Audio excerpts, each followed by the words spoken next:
everybody. Amazing movie, right? First person up here, Lisa Stevens, the person who found the story. She's the producer. Sorry, didn't say that. She's going to introduce you to the rest of the people who are coming on stage. We're going to get them some chairs. We have some water for you. Brenda, Sharita. This is Sharita.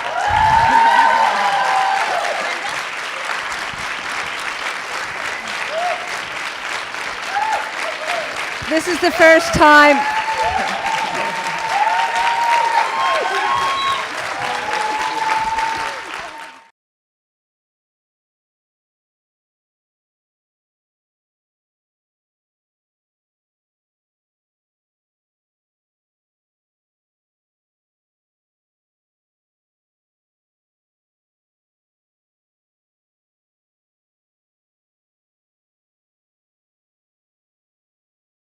To just tell quickly, I met Brenda and Stephanie in about 2009, and I was making another film in Chicago, and I just thought what they did was incredible. And I live in England, so I came back to England and tried to get the film made, and it took me about 3 or 4 years, but here it is, at last.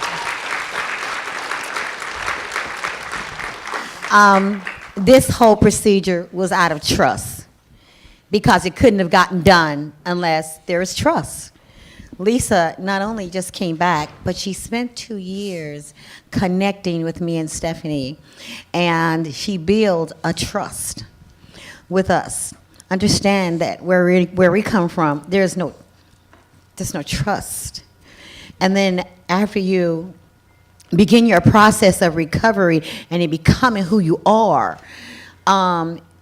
you find out that it's not only, we lived in a world where there was no trust, and then you come into a whole new world that's supposed to be better, but then you find out there are people out there that you can't trust. And Stephanie and I have been through so much trying to create the Dreamcatcher Foundation. We started in 2007, and I started in 2000 advocating for women because it just seemed right. When I got out of prostitution, and I got my face back, and even before then, shot 5 times, stabbed over 13 times, I didn't want another girl to stay out there like that. And so my friend and I started the Dreamcatcher Foundation, and without any money. Her husband gave her a Ford Focus for her birthday, and we was in a Ford Focus with condoms and water bottles in the back seat. Just happy and just as rolling around the neighborhood. We were true outreach workers. But we got a bunch of girls to start, and then we had an in-kind space in a church, and that's where we started. And that's when Lisa met us. And, people say a lot of things that they're going to do, but do they really do them? And I live in a world where my girls already been harmed. I cannot afford to let them get harmed on my watch again. So I'm real protective, So Lisa got our trust, and the films, because it couldn't have been done unless we trusted her. I let her in my house, in my bedroom, without my hair. Took a lot. But what I'd like you to do to let you know why and the most emotional part for me is when Stephanie says in the trailer, and she said it in there, got any dreams you want to catch? Well, I want Sharita to talk and tell you how her life is now. Not how it was before Dreamcatcher, but after she met Dreamcatcher. Because it's like the reason that I ride around in that car and I scratch my head, and I'm still working and getting in the van on knees that my body ain't ready for. My body's not ready for these knees. They're new, but my body is saying, wait a minute, we don't like these knees. So I'm getting used to the knees, but man, I had to, my girls, Go ahead, Sharita. As you can see from the film, I wasn't close to my mother at all. We had no couches. Y'all seen one bed. We all slept on it. We had a 3-bedroom house, and it's 11 of us. I'm the oldest. As you can see, I was happy when my brother came home. I promise you, I was so happy. We was under watch of DCFS, and if we didn't have no couches, no bed, no food, we would all be split up and taken away from my mother. I went to this program. I started going to school every day,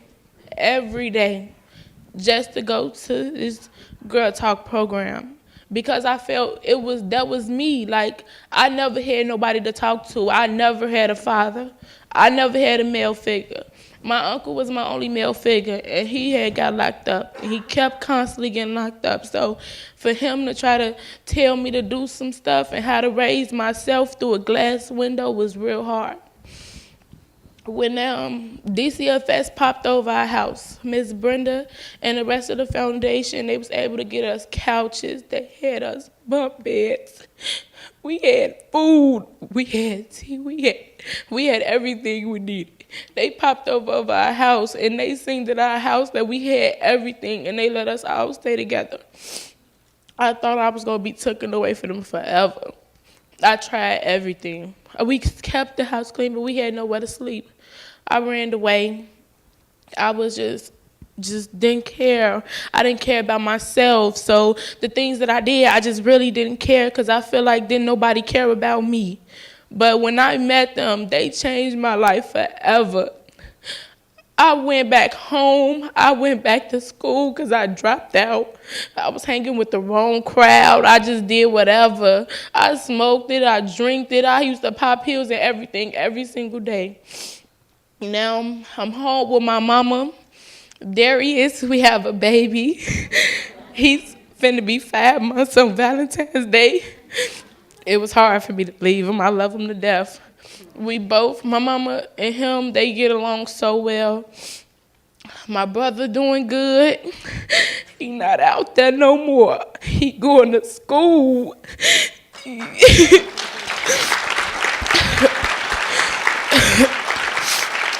It is just wonderful. Like, me and my mama, we get along so well. We talk about everything. It's not a thing she don't know about me now. We talk about everything. I can tell her anything. I couldn't even talk to her. I stayed with my grandmother. Now we staying with her, and she love it. We help out. She going back to school. She trying to get a job. She trying to do better for us. I don't use nothing she used to do against her, because I know she was trying. She only 32 and she have 11 kids, and she's pregnant now. So while I go to school, she watches the baby for me, and when she go, I watch them. We just doing really good.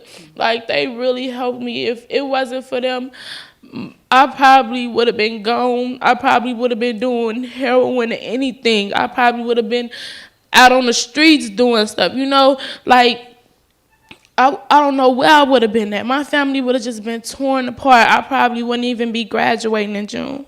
I don't know where I'd be. I am so thankful. I thought my life was over. I really thought it was over. I promise you, I thought it was over. And my mama, she told me, she said, when them DCF people left, she said I was crying, and she was praying all night. And the next day, Miss Brenda knocked on her door. She was so grateful. I had an auntie named Brenda, and she the one who raised my mama. So my mama thought that was just God knocking at her door. That was my mama blessing. Now she taking care of us. She getting a job. She doing everything. I'm going to school. I'm graduating in June.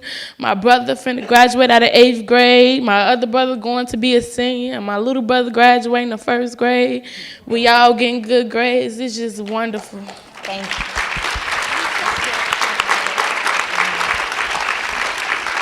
Yes, I'm sure you all probably have some questions for Yeah, but Brenda I and wanted to Sharita. say before that, my partner and I came from I came from everything that these girls came from. So it's not For me, it seems like I'm helping myself all over again every time I help one of the girls, you know, because when they tell me a story and I can relate to it, I always think back to, okay, how would have wanted somebody to help me, you know, if I was in that position, what would have saved me? And I think about it, and then the beautiful thing about it is that they have a say in how I help them. See, control is control. I could even be someone who wants to help someone and come in and be controlling. You know, people don't understand that. Once you've been under control and you've been harmed through it, and control is control. So I give them, the first time I asked them, what do they want? And probably no one's ever asked them that. And so they get an opportunity to say, hey, I want this, I want that. What do you want out of life? I asked Mary, what was the most important thing, if one thing I could do? And she wanted to get reunited with her children. And I was able to make that happen, you know. Dreamcatcher is just what it is. We want to make dreams happen for people who are having nightmares. You know, I hope this film says to you that these girls are valuable, they're worth saving, like they're people too. That's what I wanted you to get out of this, and they're worth saving.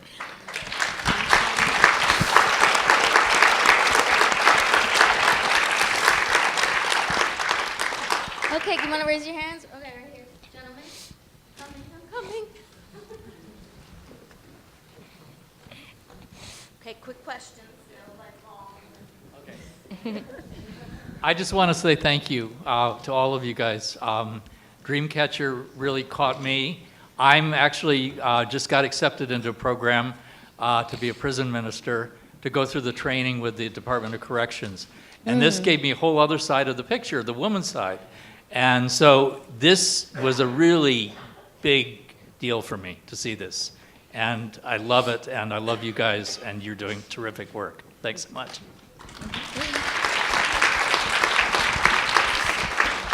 Anyone else? Right here.